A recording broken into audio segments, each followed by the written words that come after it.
One of the most anticipated reviews is here. Now they're finally for you. The Volkswagen ID.3, their new electric vehicle, which is supposed to really attack the EV market. Here on Autogefuehl, your number one resource for in-depth car reviews and your number one community to discuss cars. With Thomas, we're going to find out all about exterior, interior, and the driving experience. And is this really the answer from the German automotive industry to the Tesla Model 3? We'll find out. Jonas brings the magic behind the camera in full HD, full screen, and full length. Let's go.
ID.3, where does that name come from? Well, 3 it stands for the compact segment, but also for Beetle, Golf, ID.3, supposed to be the third major Volkswagen in their history. Well, let's see how that one turns out. Today is the first step in driving it. In the front we can see it's a very friendly and round face, more reminds a little bit of the Beetle definitely. The headlamps here with the interesting daytime running light and also more visualizations to come. It comes standard with LED main headlamp unit, optional the matrix LED as we see it also here. Then there's dot structure here stamped in the color in the lower part. This color here today is called Marcana Turquoise, comes from a beach in Maui, Hawaii. So yeah, a very striking color, friendly and also unique. VW logo here in white with a retro design, and in the lower part horizontal elements, a very short hood. This is due to this new electric platform, the MEB, the Modular Electric Building Platform, which then also guarantees all of the advantages of an electric vehicle and will be sold in millions actually. So many vehicles will be based on this platform. VW, Skoda, Seat, Audi and so on. And also Ford, for example, they are selling this to Ford as well. This will be very interesting. And when you have all the options ticked for lighting and for keyless entry, then you can see this light show. Just when approaching this vehicle, you can see that also like a blinking eye looks left and right, the illumination in the front. So yeah, pretty nice. And just with having your key in the pocket, like this here, there's also a puddle light. And then later on, when the car is closing again, you can have the same thing all over again, just reverse, and you can also look in the mirror there. And the tail lamps actually also have this show. 4.26 meters, 14 foot or 168 inches is the length of the ID.3. So approximately the length of a Golf, but the wheelbase is way longer and you can see there's hardly any overhang. For example, together with the rear-wheel drive concept, in the front you can turn the wheels in quite, heavily from the angle. Plus the small overhang, this ensures a very small turning circle of 10.2 meters, a turning circle more like a VW up. So pretty cool as for that. The rear engine concept also has more advantages. Going to talk about that one later. Other than that, you can see once again this wide wheelbase that ensures more room on the interior. It comes with a standard suspension, and later on there will also be the DCC available, the adaptive suspension as we know it also from their other combustion engine vehicles. The design here, the dropping line on the height of the door handle, that's actually quite cool. Then a chrome line in the top part, and then a massive C-pillar, as we know, for example, from the Volkswagen Golf. However, this contrasting here, this is just you know, like a wrap layer. Yeah, so I can also actually live without it. Wheels come from 18 to 20 inch, and these are the biggest one, 20 inch. They reduce the comfort, of course, a little bit while driving. So the most comfortable setup will be later in the DCC option, and then also together with smaller wheels. In the rear we can see a black panel design. You can see here then a contrasting color once more.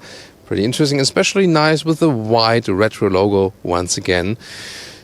Well, and then you have the massive wing here, and this also has an important aerodynamic function. By the way, acceleration figure for the fastest electric motor, we also have it here today, 204 horsepower, 7.3 seconds. There will be different horsepower specs available. Also going to talk about that very soon. And then they're also, of course, a little bit slower. But the important thing about the electric motor is they have instant torque. So it's not a classic power curve as we know from the internal combustion engine. This is, of course, another advantage of the electric vehicle. From design, it's, of course, not like a super beautiful sedan. It can split opinion, definitely, yes. But one thing is for sure, they found a very unique design for their new electric vehicle. Charging, 11 kilowatt AC or 50 kilowatt DC, optional 100 kilowatt DC, and later even up to 120. Well guys, and the frequently asked question is, when I put this one not only to the normal drive mode, but to the B mode, the extra recuperation mode, and then lift the throttle, does that then activate the braking light? Let's find out.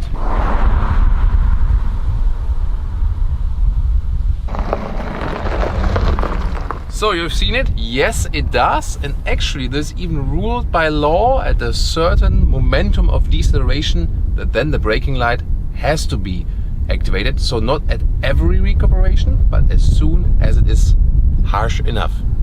And this is the battery here in a cutaway model. Volkswagen assembles it themselves. However, the cells on the inside, they are supplied by LG. There are 3 different sizes for the batteries. Starts with the so-called pure version, 48 kilowatt hours. Then there's the Pro version. This is 62 kilowatt hours, and the Pro S is 82 kilowatt hours. Gross values, the net values are 3 to 5 kilowatt hours less each. 3 battery sizes means 3 different range figures, 330, 420 or 550 kilometers official, and the miles range is 200, 260 or 350 miles than for the biggest battery. Well, and in this cutaway model we can see a rear engine concept. Why did they do that? First of all, better weight distribution. They have the battery centered in the center of the vehicle, low center of gravity, sporty driving, and then for an optimum 50-50 weight distribution they put the electric motor then in the rear. Also, the rear engine concept is better for the traction on the ground. So just when you accelerate, the weight is always leaning to the back. So you can also ensure a good grip, good traction actually, for example, also in winter times.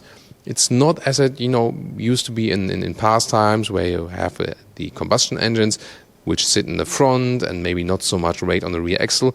Here it really works, so the rear engine concept makes more sense for this electric vehicle. And this is the colorway model of the electric motor. Volkswagen does build it themselves, and depending on the battery size, the smallest one either gets 126 or 150 horsepower. The mid battery pack actually gets 150 or 204 horsepower, and the top battery only 204 horsepower. So these are different horsepower specs. You could not combine the smallest battery with the biggest horsepower figure. That would not be possible. But in general, it's the same electric motor with just a different software tune. So theoretically, you could tune it afterwards, but they told me they really have some, good protection for that it shouldn't be possible. And, theoretically, they could offer it just in the software menu. But then the problem is the regulations. You would need to re-register the car overall. Yeah, but maybe at some point this will be still possible. Not all colors on location today, but we have some more for you. For example, this is here the metallic gray. Or what about the white one? My personal favorite, because it works so well together with all the black contrast. And by the way, here also 19-inch wheels mounted. And I think these 19-inch wheels are way more beautiful than the other 20-inch wheels we have on our main vehicle for today. Oh, this one here, this is a lighter gray. So looks like this Nardo gray from Audi, for example. Might be just the same paint. Also an interesting styling combination, isn't it?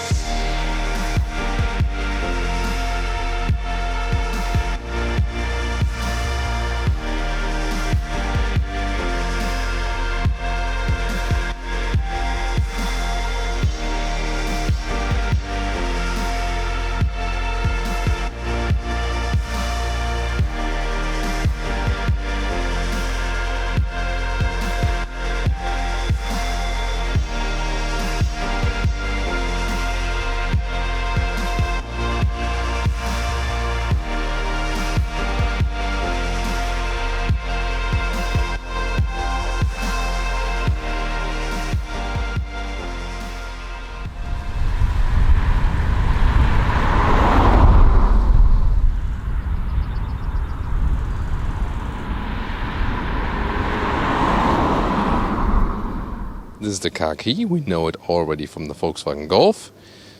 This one here gets the same. Keyless entry. Put your hand on the outside to close it. Then also the mirror folds in and on the inside and folds out. There we go. Then the door closing sound. Ah, very solid. That's actually, you know, what you can appreciate about the Volkswagen build quality. But what you can't is this.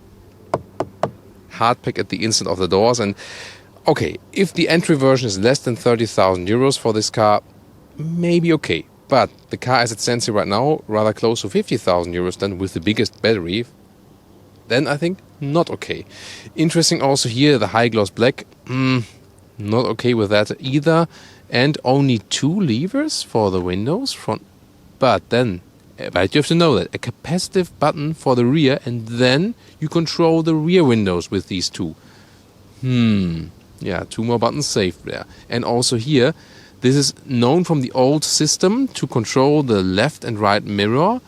It also gives you some kind of haptical feedback, but here, this is the middle, and then right. Middle, left, middle, right. But look at that, only like before it gives you the haptical feedback, here, just a little bit between reverse and heated mirrors. So, and you really have to look at this while controlling it. So I don't know, either a completely new system or just keep the old one. But this one is, I mean, not intuitive at all. Okay, we're going into details here, but this is Autogefuehl. Then this cockpit of the ID.3, steering wheel, either a base steering wheel with with a PU material that is animal free. As soon as you pick the travel assist, so the elaborated assistance system, then you get this steering wheel with the animal skin wrap, and it's also capacitive, that it actually realizes just when you grab it. They are at the moment developing an animal-free alternative also for the high trim version when you pick the travel assist, so this is also coming up.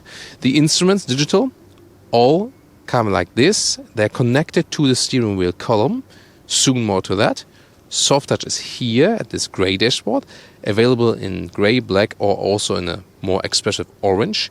Then the seats, they start as base with darker fabric. This is the more elaborated version, which has a mix of materials, fabric, then here's some microfiber and also leatherette. And they went all animal free for the seats, because that's of course more friendly to animals. You do not support an industry that is ruining the environment. And also better for their CO2 value, because this car is CO2 neutral. This is the base seat, so to say, but just with elaborated fabrics. But then there will be a different seat form, a sports seat with integrated head restraint, later available then with a special sports package. Very interesting. Now let's take a look inside. When I get inside, and it's a very easy entry, and you have a lot of room around you. That's pretty cool. So open, spacious feeling. Seat lowest position, and with 1.86 m or 6'1", there's still enough headroom left. No problem. There is this optional panoramic roof, also inbuilt in this vehicle. And there is a shade. You can also activate it, for example, with the voice control, or like this here with the slider in the top part. And it's a fixed glass roof, but here then you can just use the shade. And oh, the sound system is being activated automatically. I have my phone at the moment where Bluetooth connected. And it's a very good sound system, especially when you play Above and Beyond. Wow, it's a very nice sound here for a compact vehicle. So very happy with the sound already. Just not happy with how you control the volume, because either here with sliders at the steering wheel, or you can also press it and get some kind of haptical feedback like this, or then again with another slider in the middle of the display here. And this is again to me another showcase of let's do something new, but not because it's better, just because it's new, you know. There is discussion also internally at Volkswagen about these sliders. I'm not sure if they are meant to stay here forever. At the moment it's like this. I'm not a fan of it. Are you? Interior overview. This is here soft touch. This is hard pack, also in the lower part, so I think they need to fix this. Then there's this 10-inch screen as one single unit. Soon more deals to the screen. One more deal already here, the temperature sliders like this, volume sliders like this. Yeah, using it while driving, not the biggest fan of. You can also use it voice control, soon testing that, and some hotkeys here for driving mode. When you have the dynamic chassis control, the adaptive suspension, this will more play a role definitely. Later on available option. Assistance systems you can activate here. Then again the climate hotkey, and then a parking hotkey where we can also see this rear view camera with a nice resolution. Again, soon more to the whole software. Right side then, you have the driving mode selector right here, parking mode with clicking on the side. Then you push it forward for the D mode, one more for the B mode, more recuperation. Neutral would be like this, and all the way towards you is for reverse. I'm not sure. For me, it would be more like if this would be reverse and this would be driving, but is it a matter of preference, or what's your take on that? Then there's this very small screen here inside the steering wheel. It's connected with this column up and down and in and out, and they do not have a full map digitalization here. It's just that you see these arrows, and then you can switch the view if you, for example, want to have them a little bit bigger there, these arrows, or the digital speeches in the middle, or the assistance systems helping info. So a little bit limited of what it can actually do. I mean, it's quite nice to read it. Why not? And they say if you have a head-up display, you don't need much more information here. Personally, I got used to virtual instruments that also display a big map here. Or what's your take? Then once again, the steering wheel. It looks quite cool and fresh, but then these capacitive buttons, which just have this one pressing field overall. Yeah, that's what with the view here. But here, to control it is not that intuitive, and it's hard to finely tune things. Here, up and down, by the way. And okay, you can control, you know, certain menus with that, but not everyone. And then on the left side, you have the adaptive cruise control, which is again a little bit complicated to use.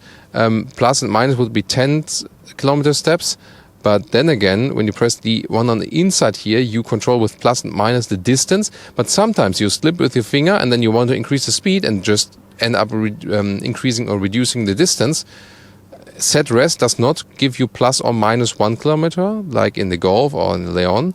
And then on the lower part you switch the mode, adaptive cruise control, and the speed limiter. So to be honest, this is among the weakest parts of this car. Using it while driving drives you mad, at least me. In the middle console we have this net here. Then there are cup holders, also adaptive. Then we can have the split here, but I don't know, it's a little bit strange. This rubber pad, this also to put your phone in. Then a huge storage area right there, 2 USB-C chargers, and you can also have a split here, depending on how you like that. Then the infotainment system up close, you have menus here, like sliding this way. This adjustable home menu, and then there's the normal home menu, which doesn't look that modern, I think. What's your take? This is also a home button here. You can always return to that. Here you can also access the climate unit, or in the lower part. So there's some kind of hotkey. Then you can also increase the temperature here, or once again with the temperature sliders. Seat heating is here, and you have either the smart climate where you can say like cool my feet, or the classic climate where you can switch, where it's coming from. You can also try the voice control. Hey ID, increase temperature. Increase temperature. No problem. There it is. So this would be one use case of the voice activation. At the moment I have my phone connected with Bluetooth. Nice sound, we already showed that to you, and Apple CarPlay and Android Auto will also be standard on this vehicle, but just not in this pre-production stage vehicle we have here, right? For you today. At the vehicle data here, this can get lower. This is including accelerations. They calculated by the most recent 600 kilometers this car has run, and when we drove it without acceleration, you rather get to figures like 14 kilowatt hours on 100 kilometers, something that's actually quite okay then. Here, vehicle, you can also change the things, like this exit lighting, how long this is supposed to take. So this is actually quite nicely done, where you can also trim the head-up display to be, for example, higher or lower, or the brightness and so on. And here at charging, you can also see then the amount of the battery, so what is actually still left. Hey, in the pedals, Joyful here for pause and play. Yeah, why not? It was also quite fancy. You might remember van-style vehicles like the Charan, for example. And here you have these separated armrests for the individual seats, and you can also adjust them in height a little bit. So like this, for example, or then a little bit lower. So this is actually a quite nice idea. Why not? And yeah, quite comfortable as well. And do you see the small light strip there in the front? Shall remind us, of Kit from Knight Rider. So the car seems to be alive a little bit, also when you use the voice command. Hey ID. And then you can see here on the left side again a different visualization. And when you use the GPS, by the way, and turn somewhere, then you see a blue stripe going from one side to the other side to visualize the turning process as well. And in the optional head-up display, you can see your current speed and also assistance system information and GPS information. And also there are these special arrows. This is part of the augmented reality function. You can see here, even on camera, these are two different layers, so to say, from the distance. And in a distance of 3 to 10 meters, like a felt distance, you will see these arrows as they are on the road, and then they show you where you need to turn, actually. And we also have a demonstration here for you, because here you can see it better as it would be in the car. Again, the arrows that are being projected on the road, and then you really know where exactly you need to turn. Now getting to the rear compartment. And this is interesting. First of all, the same nice bright fabric styling at the interior. This leather red insert. This then here again hard pack, and the shiny black. Yeah, okay, about that. But the seats are actually pretty cool again in design, this rather Scandinavian-inspired furniture design. And you can see there's no middle tunnel, of course, because there's no mechanical link between front or rear axle. This is not an all-wheel drive car, but even if it would have two motors, there's no need for middle tunnel. You can put it for stability reasons, but they didn't here actually. And two USB-C devices. And the seat bench, you can see it stands a little bit in an angle, and there has been discussion about this. So some say it actually reduces the pressure then while seating on your lower back. But I don't like sitting, like in this angle. Me personally, I am more comfortable in the more upright seating position, like at a dinner table or something. But what's your take on that? They did it, however, that you have a little more headroom, and with 1.86 m or 6'1", it still fits here also with the headroom in the rear. Exactly fits. Panoramic roof, good view to the ceiling then, to the stars. There's also this voice command where you say like, show me the stars, and then it opens. But however, we tried it and it didn't work. But at this point, the online services are not available for the voice command system in this, early stage vehicle. That might have been a reason for that. I don't know. Then legroom here. This is also more than, for example, in the Volkswagen Golf. So this is, how they can use the space a little bit better from this electric building platform. It's not a long car on the exterior, but the space you have on the interior is actually quite good. Then you have Isofix at the outside of the seats each. And there's the middle armrest right here. Everything's solid, not adaptive here, however. And then you can have the ski hatch right there. Or you already flip the seats from here in a 1/3, 2/3 split. Well, at the rear you can fold this logo. This is quite cool. You know, this white retro logo. Here we go, manual hatch, and there we are. It's not too high here, but still square dimensions. You have this additional cover, and you can store, for example, your cable underneath there. So this is quite good. This also reduces the loading silhouette. I've already flipped one of the seats. You can, of course, do the same with the other side. And when I put a cabitronic on the inside that you can see with the sample luggage right here, like this, does it also fit in the vertical way? Let's see. Yeah, that works. And then let's also put the other bench aside, and we can also give you some measurements. So I need to put the front seat. Jonas has been sitting in the co-driver seat, so I need to put it a little bit into the front. There we are.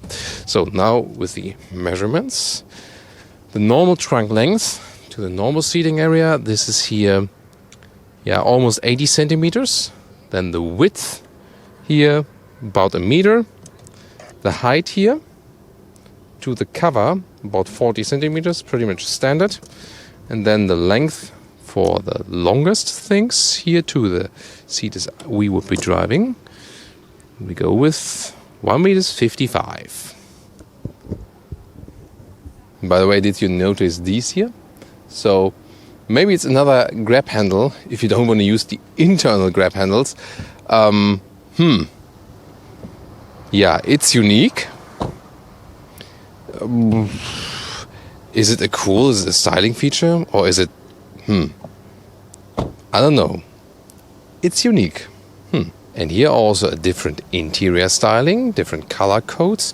So a lot of white, bright materials, pretty cool, and also more expressive than with the orange contrast. And if you like a brighter styling, but yet detest orange, then this combination is also possible here.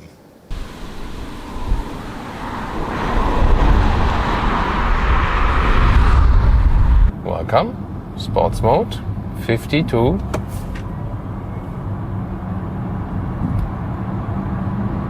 100. So, welcome to Thomas's driving lounge with the Volkswagen ID.3. Finally, we're here and driving that thing. And you can see, of course, the acceleration is stronger when you're starting from 0. But here already when you are at speed, you can see has some decent performance here from this 204 horsepower engine and rear-wheel drive. So we really felt that we are getting pushed from the rear, old school style. And as a contrast program, being stuck in traffic, I activate here the travel assist optional feature. The only disadvantage, so far, base steering wheel, animal free.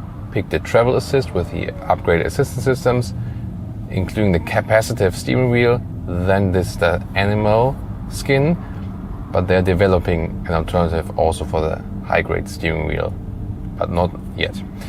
Here now, also in the traffic jam, then distance is kept to the car in front of us. I'm not doing anything at the moment. Lane is also being kept, and here, see here, capacitive steering wheel. Of course, I don't. I'm not supposed to take my hands off the steering wheel just for demonstration purposes here now.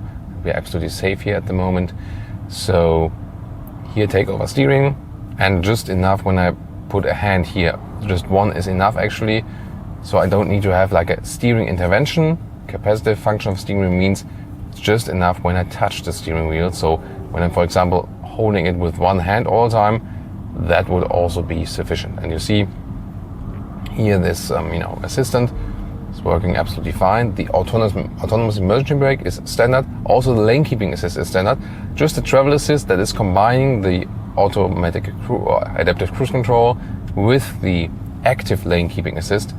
That is then an option, and is of course a helpful feature also for motorway driving and so on. But here you can see also when we're like in this semi-traffic, so to say, this is really helpful feature. You can relax a little bit more and, you know, don't have to like, you know, be super concentrated all the time. So, so far in this respect, happy also with the assistance systems. And now on the motorway, high speed, let's see.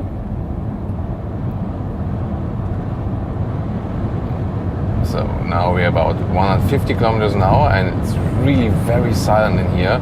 Of course, there's some wind noise picking up, but I mean, considering it's really silent still, lifting my foot off the throttle, I'm not braking myself, recuperation automatically because the car is intelligent, realizes, although I don't have the adaptive cruise control set, realizes that there's a car in front of it and then the recuperation is done.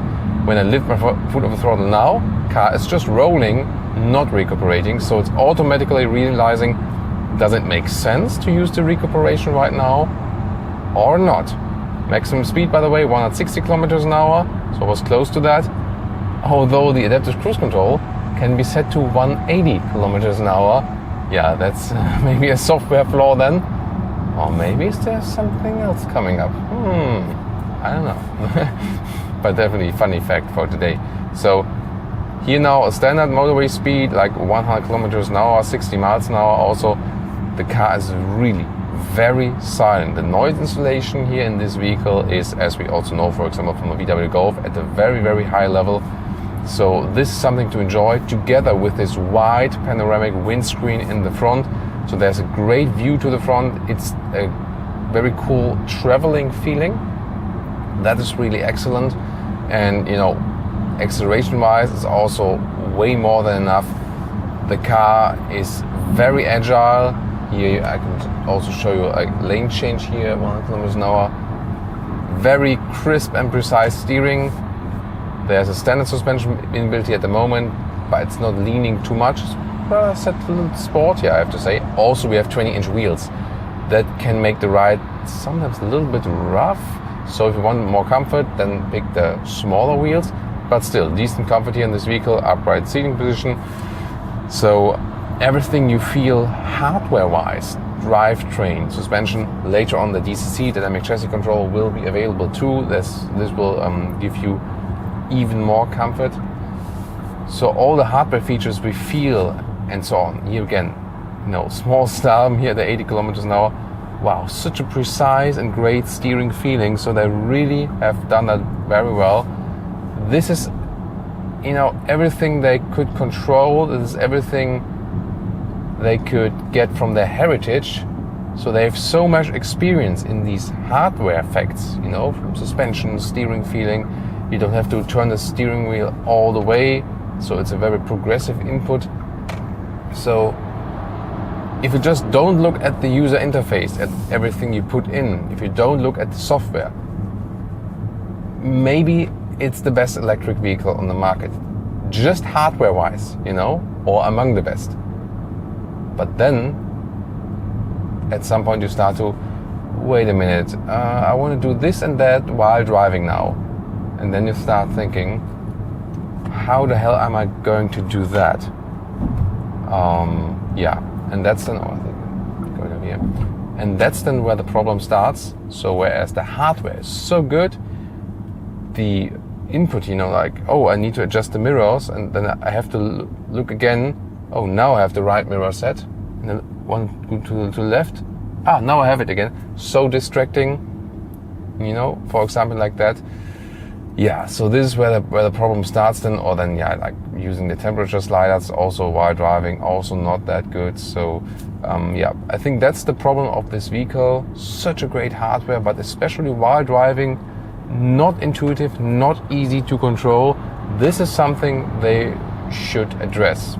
Something can be fixed definitely later on via software over the air upgrades to make it a little bit more simple. But it's not only software, but also the interfaces, as we've already shown you in the interior part. But yeah, definitely a lot to talk about in this vehicle, and I can just stress again, the driving feeling of this vehicle is superb. You know, it feels on the one hand small, is compact size. On the other hand, it gets you such a sovereign driving feeling blind spot monitor we can see here, left side here now, there's flashing also when I set the turning indicator. Here 80 kilometers to 120. There we are. That was 150 now, to cancel that. What a great driving feeling. It feels so, it's so much fun to drive this vehicle. Again, from the hardware, and it's really like a little bit, I want to close my eyes and don't want to play with the infotainment system and just enjoy the ride, rear-wheel drive concept. And you know, with these electric vehicles, because they're so heavy because of the batteries, it doesn't really matter that much that you don't have the disadvantages of a rear-wheel drive, you know. So you remember maybe like past BMWs like 20 years ago, in winter times with rear-wheel drive only, you had to put like something heavy in the trunk to get some traction on the ground. That won't be necessary here, because you can easily go for rear-wheel drive and don't need an all-wheel drive concept, because the car is heavy enough. It does give you the grip on the ground that you actually, you know, that you need, no problem for that. And this is really now so cool about this vehicle. Turning circle 10.2 meters, a turning circle of a VW up, and we can easily do a whole driving moderation here on the motorway at higher speeds. And you would say like, oh, there's a noise insulation like you would drive another car in the city or so, you know. So again, all these hardware effects, really superb.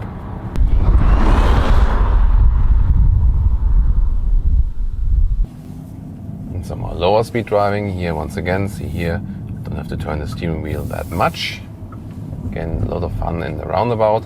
The different driving modes, by the way, in Eco and Comfort, there is hardly any base recuperation, so to speak. In the sports mode, when I lift the throttle, there's more recuperation, because sports mode is expecting you go fast, then brake again, fast, brake again, and so on. Therefore, the recuperation is turned up in the sports mode. Later on, when you have a car with DCC spec, dynamic chassis control, sports modes will also make the suspension a little bit stiffer. In the Eco mode, for example, then the throttle input is further reduced to improve the energy economy. And talking about that, so including acceleration tests, we are at above 16 kilowatt hours per 100 kilometers. But again, that's including acceleration tests, so when you really floor it out from time to time. If you leave that, you see also here it drops bit by bit, the more we drive like that. Here you can also see the current consumption. This can be something like 12, 14, 15 kilowatt hours per 100 kilometers. And that's also the, you know, normal energy consumption when you keep it rather steady. So then you can indeed score some 14, 15 kilowatt hours on 100 kilometers. And then when you calculate that with the net capacity of this mid-range battery, then you can indeed reach this, yeah, something 400 kilometers plus range and 250 miles plus range. So that is possible. Indeed less when you, of course, use the acceleration pedal a little bit more. By the way, about the recuperation, not only with the driving modes, you can also change it here at the driving mode selector at the, you know, at this column here. So when you're in the D mode, it rather rolls or recuperates when the car is closer to us. In the B mode, you press it forward like this, go off the throttle, then you more have a one pedal driving feeling. So indeed, you don't use the brake pedal here that often. And if you go in the B mode, then you know, it's not the most harsh deceleration. There's also just one electric motor. So with an all-wheel drive recuperation from two electric motors, there would be more recuperation, you know, but still, you know, it's fine here on the B mode, not using the brakes, just recuperation. Yeah, it's not a real tough one, as we know, for example, from a Tesla or recently experienced in a Polestar 2, but definitely in the B mode, stronger recuperation than in the D mode. And once again, 70 kilometers an hour, so like 40 miles an hour, how silent it is in here, and again, good travel feeling, the feeling of space you have around you, that's again really great. So yeah, it was hardly ever that a vehicle had so many pros and cons, both, you know, in exterior, interior, and the driving experience. So, I mean, you have to decide on your own, of course, but unique, yeah, definitely this car is unique. And now it's time for our fuel. There's no fuel today. Time for our final conclusion. See you there.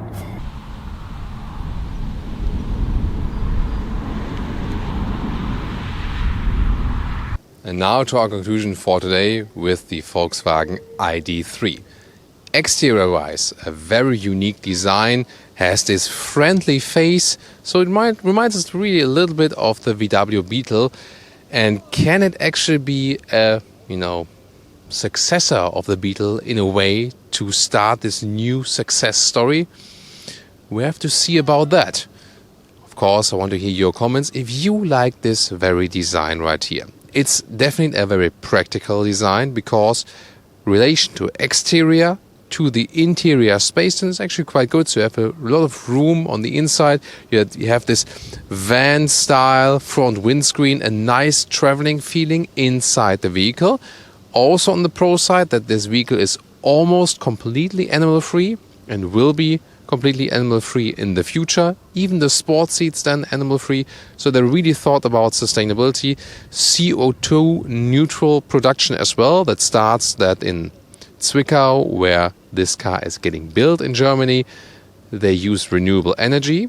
Then they reduce the CO2 output. For example, also, when you go animal-free materials, that saves a lot of CO2 actually. Then, of course, other materials, also, the hardware materials and so on. So reduction in the production. And then what's left of the CO2 is actually being evened out with forestation. So, for example, there's a big project in Borneo where they then plant trees. So very interesting concept as for that. So good that they are finally on the sustainability approach at Volkswagen. Driving-wise, this vehicle is just superb, It's so agile, crisp steering, great performance, nice acceleration. It feels so light and agile, low center of gravity, even out very well. It's so much fun to drive this car. It drives like a sports car, although it does not look like it at all. So hardware driving-wise from Dynamics, really great. Of course, a little bit stiff here with the normal suspension and the 20-inch wheels. It will be even better soon with the adaptive suspension and a little bit smaller wheels. So driving-wise, great, and also good that they built the electric motors themselves. So, but then, the crucial point, the interior, on the one hand, good build quality, but then on the other hand, some materials there from the hard pack materials, they need to be upgraded. A little bit more premium feeling for that would be needed. And of course, the software and the control input. So there has been a lot of thought about that and they want to create something new, but it's too complicated. It is not intuitive at all. That's, I think, the biggest issue with this vehicle. So we can say, what is the answer of the German automotive industry here from the VW main plant in Wolfsburg? Well, they say hardware-wise, we are still on it. We can still build the best cars as for the hardware, for driving dynamics and so on. And this is so true for this vehicle. And it also has the best door closing sound. But software-wise, they're really behind, for example, Tesla. We've recently seen the Polestar 2 with the Android integration in the screen. So simple to use and so on. So software-wise, they really need to step up the game. This cannot be the answer from the German automotive industry. Over-the-air updates are possible, and you see also a paradigm shift here in what they do. Like 10 years ago, this would not have happened. So products were pushed to the market when they are absolutely final. Now they need to be faster, they need to push it to the market, and then fix things later. With software, at least, this is possible. So, very interesting impressions here with the VW ID.3 for today. Really a lot to discuss. Join us in the comment section. Also tune into related videos to this video description, pinned comment. And now, really looking forward to your comments. What do you think of the new Volkswagen ID.3? See you there.